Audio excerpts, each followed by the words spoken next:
ऐसे यूनिट्स जहां एम्प्लॉयज काम करते हैं इनको परमिशन दी है। दोबारा रिपीट करता हूं, 47,000 यूनिट्स को हमने परमिशन दी है, जिसके अंदर 29,75,000 5 लोगों ने अपने जॉब्स को ज्वाइन किया।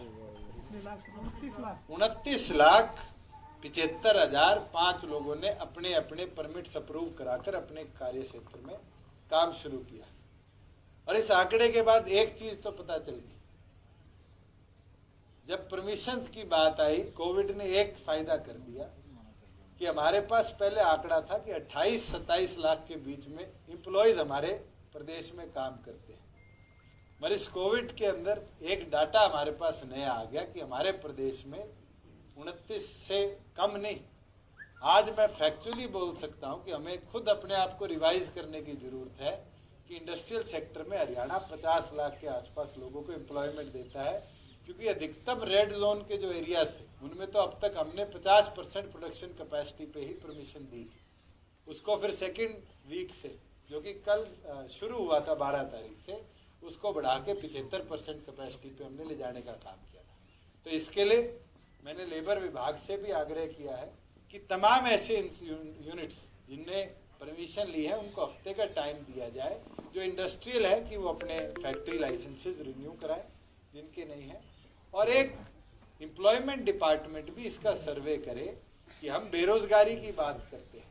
मुझे याद है कांग्रेस के साथी कई डाटा लेकर आए थे कि हरियाणा में 28% अनएम्प्लॉयमेंट है।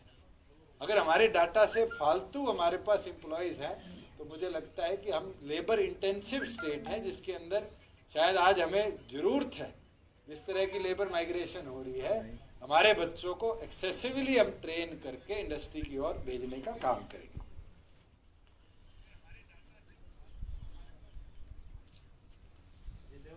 और एक चीज और मैं आपको इसमें ऐड कर दूं, कल केंद्र के फाइनेंशियल पैकेज के जो सेकंड कॉन्फ्रेंस थी उसके अंदर केंद्र सरकार ने बड़ी अच्छी तरीके से क्लियरिफाई किया कि हमारे राशन डिपो के अंदर, क्योंकि फिंगरप्रिंटिंग परमिसिबल नहीं है, बहुत से ऐसे कार्ड होल्डर है जो यूपी का है मगर पानीपत में रुका हुआ है, बिहार का है मगर वो हिसार के अंदर, कैथल के अंदर अपना काम करने आया हुआ, और उसको इस महामारी के अंदर राशन नहीं मिल रहा। हमने प्रदेश में तो पहले डिस्ट्रेस टोकन की बात करी थी, मगर केंद्र सरकार ने डिस्ट्रेस टोकन के लिए कल अनुमति दी है कि मई और जून का राशन, जिसके अंदर 5 किलो प्रति व्यक्ति गेहूं और 1 किलो प्रति परिवार दाल केंद्र की सरकार द्वारा दी जाएगी। इसका हमारा डाटा इकट्ठा हो चुका है। 3,73,000 परिवार हैं जो इस तरह के डिस्ट्रेस में है, जो एपीएल में आ जाते हैं या जो इनके राशन कार्ड दूसरी स्टेट में और ट्रांसफर नहीं हो सकते इस क्राइसिस की सिचुएशन में, और जिसके सदस्य हैं 9,23,000। तो इनको हम मई और जून का राशन अब मुफ्त में 9,23,000 लोगों को हरियाणा सरकार की ओर से मुहैया कराने का काम करेंगे। ये वो लोग हैं जो ना तो पिछली कॉन्फ्रेंस में जैसे मैंने आपको बताया था कि एवाई में आते, ना बीपीएल में आते और ना ओपीएच के अंदर आते। ये डिस्ट्रेस लोग हैं जो दूसरी स्टेट के हमारी स्टेट में है, और इन 9,23,000 लोगों को 5 किलो गेहूं और 1 किलो दाल हम आने वाले दिनों के अंदर अपने डिपोज के माध्यम से, जैसे ही डिप्टी कमिश्नर्स को रिपोर्ट भेजी हुई है, उनके अप्रूवल जाएंगे, 2 दिन में आए 4 दिन में आए, इनको हम थ्रस्ट के साथ इनका राशन भी प्रोवाइड करने का काम करेंगे। और स्टेट के अंदर भी रेगुलर मॉनिटरिंग है कि हमारे पास अगले 2 महीने की तमाम चीजें जो हमारे राशन डिपो में जाती है उनका स्टॉक्स अवेलेबल है, तो किसी तरह की भी किसी व्यक्ति को घबराने की जरूरत है। कोई आपके सवाल?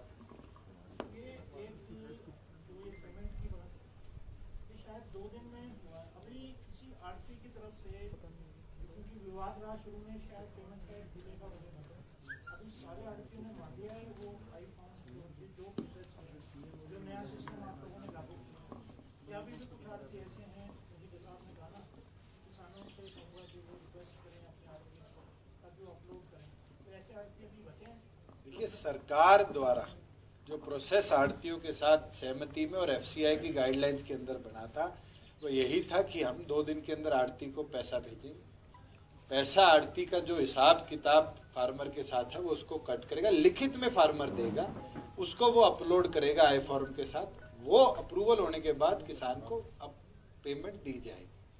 उसके लिए हमने निरंतर फार्मर से भी आपके माध्यम से भी आग्रह किया कि अपना जो डाटा है उसको अपलोड कराइए। परसों से लेकर आज तक मेरे पास कई ऐसे फार्मर्स के मैसेज आए, बकायदा उनने अपने मोबाइल में रसीदें भी भेजी कि हमारे आड़तियों ने पैसा दे दिया। एक फार्मर था जिसकी मैंने आपको पहली प्रेस कॉन्फ्रेंस में बताया था कि निर्मल सिंह एक फार्मर है यमुनानगर का, जिसके पास इतनी गेहूं थी, 120 कुंटल गेहूं थी, और वो जाकर और फलानी मिल के अंदर 777 नंबर लास्ट में था, मुझे याद है उसके रजिस्ट्रेशन का, गेहूं दे के आया था। परसों स्वयं उसने अपने मोबाइल का स्क्रीनशॉट भेजा कि मेरे खाते में 1,98,000 और कुछ रुपए आ चुके हैं। तो इसका मतलब आड़तियों ने भी आगे भेजना शुरू कर दिया। मैं तो आपके माध्यम से यही आग्रह कर रहा हूं कि अगर फार्मर की तरफ से ये डिले आ रहा है, सरकार द्वारा 5200-5250 करोड़ रुपया भेज दिया गया है। अब ये जिम्मेवारी आड़ती और फार्मर की बनती है कि सरकार को अपलोड कर वो डाटा दे कि हम और थ्रस्ट के साथ जो फर्दर 3 दिन के अंदर पेमेंट फार्मर के खाते में होनी है उसको एक्सपेडाइट करा। एक वो जो डाटा है आज दीपेंद्र हुड्डा पीसी कर रहे थे, वो कह रहे थे कि देखिए पिछली बार जो टारगेट रखा गया था वो 94 लाख मीट्रिक टन था, इस बार 75 लाख मीट्रिक टन रखा। कह रहे थे वो एंटिसिपेशन था, वो कोई टारगेट नहीं था। वो कह रहे हैं कि दीपेंद्र हुड्डा ने कहा है कि 120 लाख मीट्रिक टन के आसपास जो है हमारे यहाँ प्रोडक्शन इस बार होने वाली है। वो 10 साल राज में रहे, उनको शायद मेरे से ज्यादा डाटाज और नंबर्स की नॉलेज होनी चाहिए। हम तो उन आंकड़ों पे जा रहे हैं कि जो फार्मर मेरी फसल मेरा ब्यौरा पर रजिस्टर्ड है। हमने 20 कुंटल प्रति 1 एकड़ की एवरेज मानी है हरियाणा प्रदेश के, जिसके अंदर बहुत से ऐसे फार्मर हैं जो 24-25 कुंटल तक भी प्रति 1 एकड़ लेके आए, जिसके ऊपर कोई बार नहीं था। हमने ओपन फॉर ऑल था, सरसों भी गेहूं भी जितनी लाओगे सरकार परचेज करेगी, आपके पास आपकी गिरदावरी होनी चाहिए और आप रजिस्टर्ड मेरी फसल मेरा ब्यौरा पर। उसके बावजूद भी हरियाणा प्रदेश में आज जब मैं आपसे बात कर रहा हूं तो 63 लाख तो सुबह तक थे और 40,000 मेट्रिक टन 1 बजे तक गेहूं मंडियों में और है, जो आज के दिन का लमसम 60,000 तक पहुंच जाएगा। और अगर इस हिसाब से हम फार्मर के इनपुट के अंदर डिक्लाइन देख रहे हैं, मैं ये मानता हूं कि अगले 3-4 दिनों के अंदर प्रदेश में वीट हम पूरी तौर पर प्रोक्योर कर लेंगे, जबकि 3 दिन में 2-2 बार हम मैसेज भेजेंगे उस फार्मर को जो पिछले डेट्स के अंदर रह गया और जो अपनी प्रोड्यूस को बेचना चाहता है, वो 2 दिन के अंदर अपनी मैसेज सेक्रेटरी से टाई अप करा के करवाकर और अपनी मंडी के अंदर आकर फसल बेचने का काम कर। जहां नंबर्स की बात है, हरियाणा के अंदर इतिहास रहा है, पंजाब से उत्तर प्रदेश से बहुत बड़े मात्रा में गेहूं आती थी, बॉर्डर सील्ड है और उसके कारण ये थ्रस्ट के साथ जो नंबर पिछले साल 90 लाख तक गए थे वो इस बार 75 लाख तक रुक गए। मगर हम 20 तारीख से परमिट करेंगे हमारे आड़तियों के लिए जिनका लेन देन दूसरे प्रदेशों से चलता है। फॉर एग्जाम्पल अम्बाड़ा का पटियाला से चलता है, जीरकपुर का पंचकुला से चलता है, इसी तरीके से बागपत का पानीपत के साथ चलता है, दवाली का पंजाब के साथ चलता है, इलाहाबाद का आपके राजस्थान के साथ। हम उनको परमिट करेंगे कि वो आए, एक मैं कंप्लीट कर आए, उसके अंदर जो भी mister Hooda ji numbers they रहे मैं उनको बोलूंगा कि वो 10 साल राज में रहे हैं।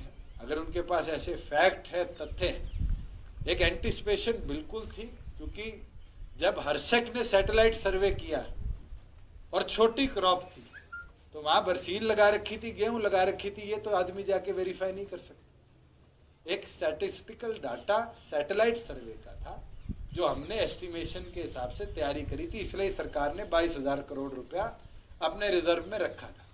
आज उसमें 13,000 यूज होता है, 14,000 यूज होता है, वो हमारी एंटिसिपेशन के हिसाब से हमारी तैयारियां पूरी थी।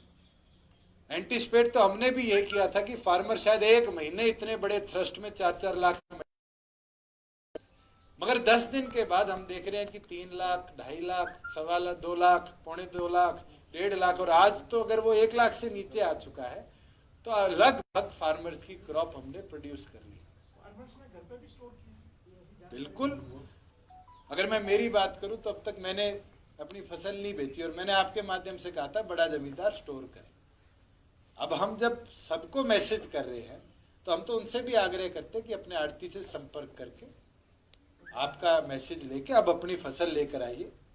सरकार के पास अब लेबर भी बची है, और जो एक लोड था इनिशियल पीक डेज पे और कोरोना से जो लड़ाई के अंदर सोशल डिस्टेंसिंग बहुत जरूरी थी, जो उनने सहयोग दिया उसके लिए हम उनके आभारी भी है। बड़ा इशू आ रहा है जी, वो ये आ रहा है कि मंडियों से उठान नहीं हो रहा, मंडियों से उठान नहीं हो रहा, ये इशू आ रहा है।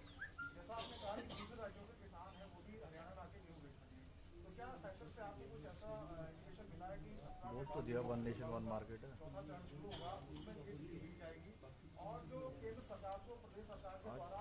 बोल रहा है वन नेशन वन मार्केट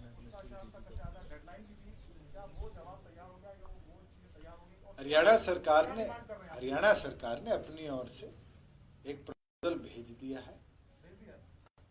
मैं आपको वो सार्वजनिक तौर पर तो नहीं बता सकता कि हमने इंडस्ट्री के लिए क्या भेजा है, बॉर्डर्स के लिए क्या भेजा है, क्योंकि कल हाई कोर्ट ने हमारे ही बॉर्डर्स के इशू को रिवर्ट करके 30 मिनट्स की बाउंड लाइन लगा दी, जिसके अंदर आज 24 घंटे तो हमें हो गए उसके ऊपर कार्य करते हुए कि उस प्रोसेस को कैसे एक्सपेडाइट किया जाए।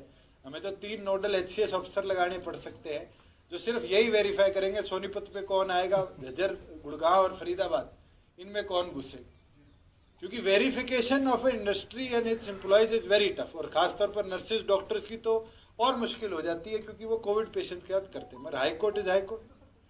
मगर जहां बात 17 तारीख के बाद की, प्रधानमंत्री ने अपने संबोधन में भी क्लैरिफाई कर दिया कि लॉकडाउन में जीना पड़ेगा। मतलब लॉकडाउन में रिलैक्सेशन कितनी आएगी, हम इंतजार कर रहे हैं आज देर शाम का या कल तक का कि केंद्र सरकार रिलैक्सेशन। बराड़ साहब जो बात पूछ रहे थे, मैं आता हूं। इनने कहा कि आपकी लिफ्टिंग धीरे है। बराड़ साहब, ये केवल मात्र हरियाणा में समस्या नहीं, पंजाब में भी इससे बड़ी समस्या है। हमने तो 44 लाख मीट्रिक टन आज अपने गोदामों तक पहुंचा दिया, और आज सुबह मैंने FCI के GM से चर्चा करी, पंजाब तो उतना भी माल अपने गोदामों तक नहीं पहुंचा पाया, जबकि उनके पास फिक्स्ड लेबर है और हमारे पास माइग्रेटेड लेबर है। हम तो मनरेगा से भी, अपने कर्मचारियों से भी लगातार प्रयास में है कि ये लिफ्टिंग बढ़ाई जाए। एक दिन में हम 3 से 4 लाख मीट्रिक टन लिफ्ट कर रहे हैं। हमने बीच में 3 दिनों का गैप भी लिया था।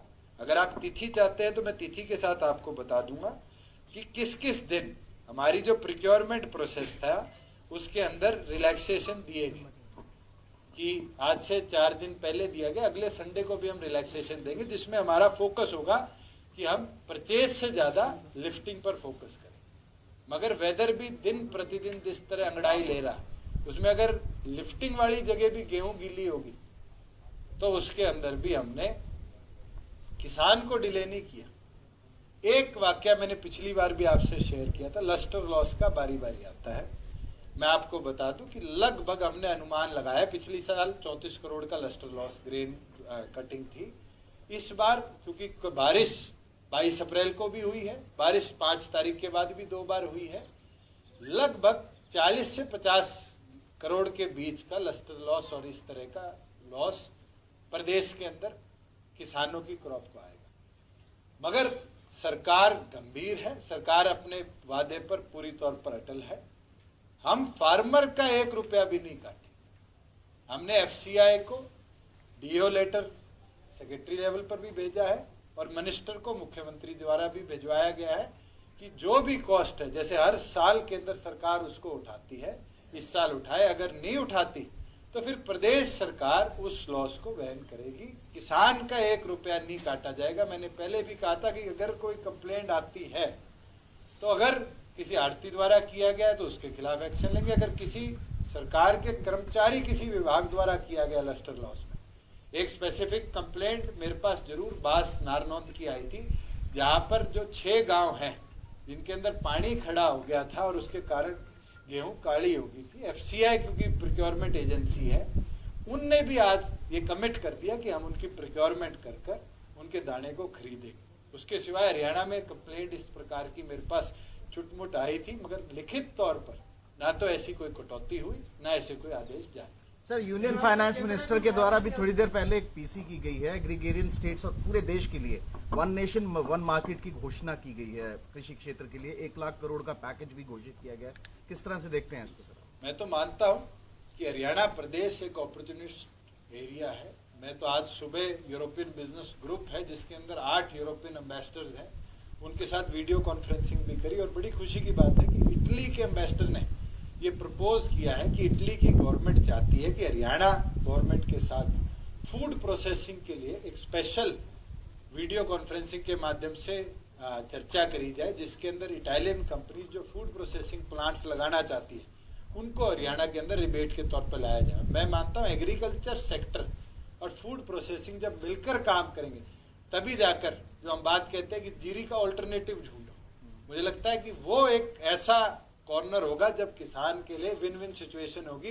अगर उसके दूध से हम सिर्फ ड्राई पाउडर बनाएंगे या पनीर बनाएंगे, उसकी जगह अगर इटालियन कंपनी आकर कोई चीज बनाकर यहाँ से एक्सपोर्ट करे उनकी ब्रांड के नाम पर, तो आप सोचिए फार्मर की क्रॉप जो दूध की वैल्यू है वो 50 रुपए नहीं रहेगी, उसको वो बढ़ा सकता है, उसके प्रॉफिट बढ़ सकते हैं। कहीं ना कहीं हमारा जो डेयरी इंफ्रास्ट्रक्चर स्टेट का है वो गुजरात को भी ओवरकम कर सकता है। और मैंने देखा कि पिछले दिनों के अंदर जिस तरीके से वीटा के हमारे कर्मचारियों ने काम किया, चाहे हमारे प्राइवेट उपभोक्ता अमूल हो, लक्ष्य हो और एक तो और ऐसी मिल्क प्रोसेसिंग है, किसान के मिल्क को हमने वेस्ट होने नहीं दिया। अगर हम इस तरह की एजेंसीज इन्वॉल्व कर लेते हैं तो फिर जैसे हम बात करते हैं बारडा में टमाटर का रेट पिछले साल खराब गिरा, इस साल सुनने में आया कि आलू का रेट नहीं बढ़ा। अगर इस तरह से ये जो क्रॉप वेरिएशन है इनके अगर स्टेबलाइज एक्सपोर्ट के माध्यम से रेट कर लेंगे, जो केंद्र का 1 लाख करोड़ का बजट है, अगर वो स्टेट को पूरी तौर पर फाइनेंस कर पाएगा तो मैं ये मानता हूँ कि Haryana will be the leader among all 30 states in India. Dushyant ji आपने दुष्यंत जी एक फतेहाबाद में 2 लाख के करीब कम है, दूसरा अध्यक्ष की बात में है सुखविंदर राणा को लेकर पार्टी का क्या है? मैं क्लैरिफाई कर दूं, कल के कई साथियों ने बड़ी अलग अलग भूमिका इस पे बनाई। एक्साइज द्वारा 2016 में एक गोदाउन सील किया जाता है, उसके अंदर कोई हर्बल लिकर के नाम से प्रोडक्ट पाई जाती है जिसका लेबल हरियाणा के अंदर परमिटेड नहीं था। पिछले दिनों उसके अंदर चोरी की रिपोर्ट खुद सत्येंद्र राणा द्वारा लिखवाई जाती है और ये कोविड की स्टार्टिंग से भी पहले की बात है। उसके ऊपर पुलिस को एक्साइज डिपार्टमेंट मार्च के एंड में और अप्रैल के फर्स्ट वीक में रिपोर्ट करता है, जिसके ऊपर पुलिस कार्रवाई करती है। ट्रेस बैक होता है तो कोई ईश्वर सिंह नामक व्यक्ति पकड़ा जाता है जिसकी इन्वेस्टिगेशन में सत्येंद्र राणा का नाम आता है। मेरे पास पुलिस द्वारा इतनी डिटेल दी गई, एक्साइज ने अपनी ओर से एक्शन लिया।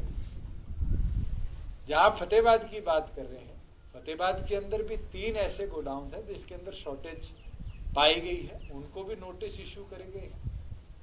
झज्जर के अंदर भी गोदाउन में शॉर्टेज पाई गई थी क्योंकि उनकी एक गाड़ी फूड सप्लाई के फेक परमिट के साथ पुलिस ने अप्रैल के पहले हफ्ते में पकड़कर उसके खिलाफ एफआईआर की। इस तरीके से एससीटी को तमाम ऐसे गोदाउन या तमाम ऐसी एफआईआर जिनके खिलाफ कोई भी इरेगुलरिटी पाई गई है अपने फॉरवर्ड कर दी है। हम इंतजार कर रहे हैं कि वो अपनी इसके ऊपर डिटेल्ड रिपोर्ट बनाकर सरकार को सबमिट करें। जो फर्दर एक्शन होंगे, मैं ये मानता हूं कि अगर किसी ने गलत किया, मैं तो पहले दिन से इसके पक्षधर हूं कि उसके खिलाफ कड़ी से कड़ी कार्रवाई होनी चाहिए। और एक चीज जरूर बता दूं, कई लोग ये कहते हैं कि शय दे रहा है, शय दे रहा है। अगर शय देने की बात होती तो क्या ऐसी कार्रवाई होती? मगर जिस हिसाब से संगठन को और उस एक व्यक्ति को टार्निश किया जा रहा है, वो अक्यूज्ड नहीं है, ये क्लैरिफाई कर दो। He is not in named in the FIR. उनको इन्वेस्टिगेशन के लिए लेकर गए थे, उसके अंदर कोर्ट ने रिमांड दी। कोई भी व्यक्ति वो इनोसेंट है अंटिल प्रूवल गिल्टी, ये हमारा संविधान भी कहता है। और अगर जो लोग आरोप लगा रहे हैं तो नेता प्रतिपक्ष में कितनी एफआईआर है, पूर्व नेता प्रतिपक्ष पे कितनी एफआईआर है? अगर मैं इस डाटा में चला जाऊं आरोपी कौन है, कि ऐसा है किस पार्टी से संबंध रखता है, तो मुझे नहीं लगता इस देश की कोई ऐसी पॉलिटिकल पार्टी होगी जिसका कोई भी व्यक्ति आज किसी न किसी एक्विजिशन के अंदर चार्जशीटेड ना हो या जिसके खिलाफ एफआईआर ना हो। मगर एक चीज जरूर इस पूरे वाक्य में देखा, और खास तौर पर पिछले 4-5 दिनों में मुझे लगता है वो जैसे भैंस की एक कहावत है अपनी हरियाणवी में, भैंस अपने रंग से नहीं चमकती, वह छतरी के रंग से चमक जाती है। तो मुझे लगता है कि जहां हमारे संगठन की या मेरे नाम की बात आती है, सारे कूदने लग जाते हैं, अभी घेरो घेरो घेरो। पर हम एक्शन लेने वाले लोग हैं। अगर हम इसके ऊपर अपनी मुहिम के ऊपर दृढ़ निश्चय के साथ आगे बढ़ रहे हैं, तो हरियाणा के अंदर जो हमारी पॉलिसी है, आप में से कोई साथी किसी से उसको एग्जामिन कर ले, अगर हमारी जैसी एक्साइज पॉलिसी किसी और प्रदेश ने बनाई हो, एक्साइज एक्ट में अगर इतने स्ट्रिंजेंट रूल्स किसी और प्रदेश ने बनाए और सख्त आदेश है कि 1 अप्रैल के बाद एक्साइज एक्ट में अगर कोई कार्रवाई होती है तो गवर्नर की अप्रूवल के बाद एक्ट पास हो चुका है, उसको नए एक्ट के तहत उसके खिलाफ कार्रवाई होनी चाहिए। राणा ने किस चीज की एफआईआर करवाई थी सर? राणा ने किस चीज की एफआईआर करवाई थी? उनके गोदाम जो मेरे पास डाटा है पुलिस द्वारा, उनका गोदाम 2016 की एक 16 के अंदर उनके लेबल पास नहीं हो।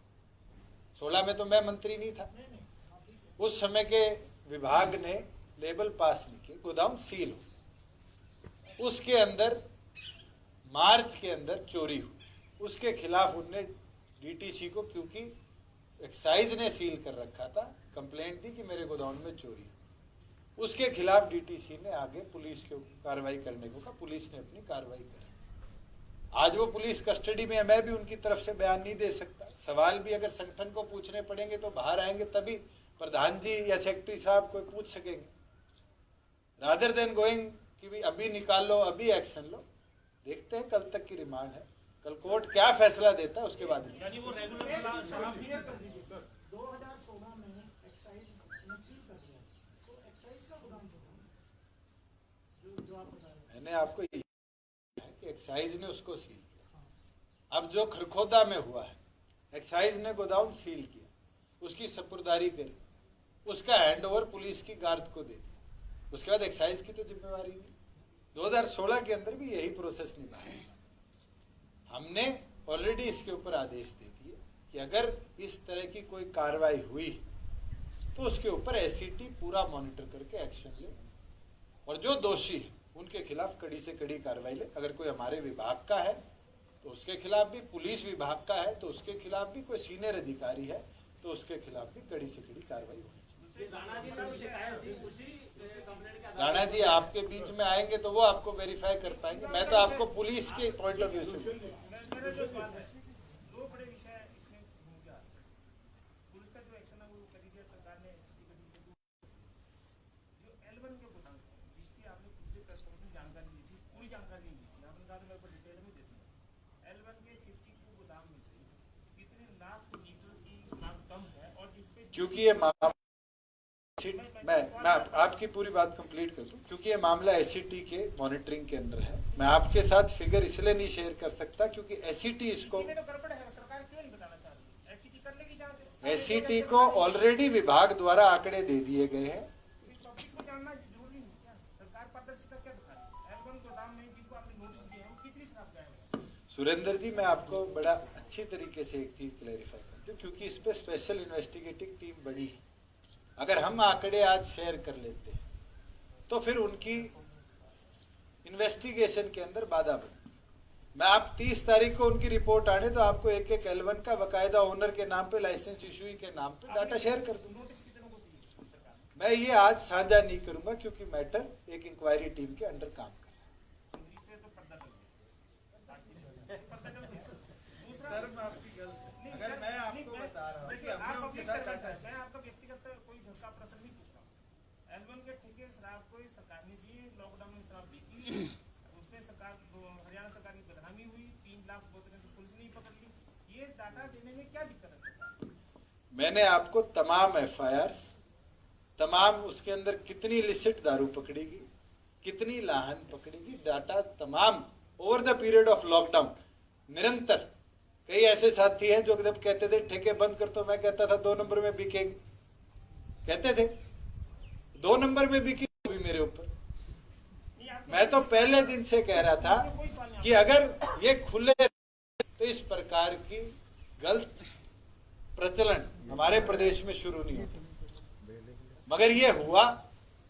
इसके अंदर जहां जहां हमारे विभाग द्वारा मॉनिटर्ड एरियाज थे उसको हमने मॉनिटर किया। एक कल मेरे को साथी का आप में से फोन आया कि जी परमिट इशू हुए सोनीपत के अंदर, गुड़गांव के अंदर परमिट बिल्कुल इशू है, ऑनलाइन परमिट है। आज आप अप्लाई करोगे तो कोविड के दौरान विभाग ने उसको स्विच ऑफ नहीं किया था, वो 27 को भी इशू है, 28 को भी इशू है, 29 को भी इशू है, 30 को भी।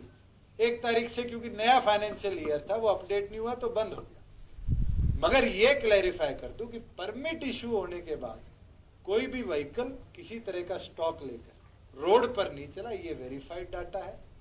परमिट क्योंकि ऑटोमेटेड थे वो इशू हुए थे, मगर परमिट यूटिलाइजेशन जो थी उस पे यूटिलाइजेशन जो परमिट की थी वो प्रदेश के अंदर कहीं नहीं। भूषण जी, आज आप दीपेंद्र सिंह हुड्डा ने प्रेस कॉन्फ्रेंस में ये भी कहा कि पंजाब के साथ तुलना कर रहे थे जब शुरुआत हुई थी गेहूं की खरीद की।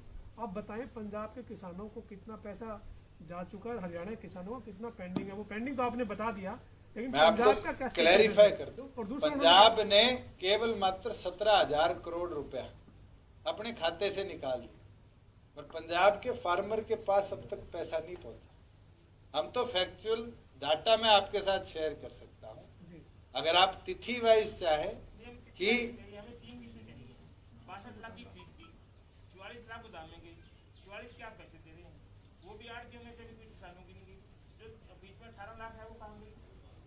जो अगले 2-3 दिनों में लिफ्टिंग होकर गोदाउन में जाएगी। एफसीआई का, केंद्र सरकार का कानून ये कहता है कि payment will only be made after the crop has reached the warehouse, जब उनके गोदाम में जाएगी। हम इस पूरे प्रोसेस को कंप्लीट जब ही मानेंगे जब उनके ताले के अंदर, उनकी कस्टडी के अंदर गेहूं पहुंचेगी। लेबर की कमी के कारण there is a delay of 5 days. मैं ऑन रिकॉर्ड मानता हूं 4 लाख मीट्रिक टन से ज्यादा हम प्रोक्योर नहीं कर सकते। सर ये पेमेंट का भी डिले हुई 20 अप्रैल से शुरू होकर 25 अप्रैल। मैं एक पॉइंट कर लूंगा। अभी इनने पूछा फिर आप पेमेंट आ जाते हो बीच में, आप भी कंफ्यूज कर देते हो सारे। फार्मर भी आता तो आप लोगों को फार्मर को पेमेंट जब जाएगी वो 7 दिन जब 5 दिन जब शुरू होंगे जब वो एफसीआई के, हैफेड के, वेयर हाउसिंग के और फूड एंड सप्लाई के गोदाउन में अनाज पहुंच जाए। आड़ती आई फॉर्म जब जनरेट करता है जब वो गोदाउन के अंदर फसल भेज देता है, आई फॉर्म के साथ वो एक फॉर्म और जनरेट करता है, कहता है कि मेरा फार्मर से ये लेना देना। जैसे ही आई फॉर्म जनरेट होगा, आप ई खरीद पोर्टल पर जाकर देखेंगे तो आपको डेली डाटा आएगा आई फॉर्म जनरेटेड, पेमेंट पुस्ट। मैं ये मानता हूं कि 2-3 दिन का डिले आया क्योंकि आड़ती हिसाब नहीं दे रहे थे। हमने सेक्रेटरीज की जिम्मेवारी लगाई कि आड़तियों को कहो कि अगले 2 दिन में दे, नहीं तो फार्मर्स को डायरेक्ट पेमेंट जाएगी, क्योंकि उनकी तरफ से डिले है, हमारी तरफ से नहीं। आड़तियों ने पिछले 2 दिनों के अंदर पहले दिन 800 करोड़ का, दूसरे दिन लगभग, अगर मैं आपको एग्जैक्ट फिगर बताऊं, 2500 करोड़ का, तीसरे दिन 2743 करोड़ का। आज सुबह तक 2249.58 करोड़ का हमारे पास आई फॉर्म पुश किया हमने। 22 इस पूरे अमाउंट को अप्रूव कर दिया। आज के अंदर 2200 करोड़ के आई फॉर्म और हमारे को अप्रूव हो जाएंगे, जिसकी पेमेंट आज। इसलिए मैं आपसे आग्रह कर रहा हूं आपके माध्यम से कि फार्मर आड़ती के साथ अपनी जो पेमेंट है उसको कर अपलोड करवा दे कि अगले 3 दिनों में उस कंसर्न फार्मर के खाते में। कई आड़तियों के पास फार्मर के अभी तक आरटीजीएस डिटेल्स नहीं, कईयों के पास ऑनलाइन पुश बटन की डिटेल्स नहीं। ये आड़ती लेवल पर होने वाली चीज है। अगर इसको थ्रस्ट कर देंगे, मैं नहीं मानता कि अगले 3 दिनों के अंदर कोई दिक्कत होगी कि 5200 करोड़ रुपए हमारे किसान के खाते में ना आए।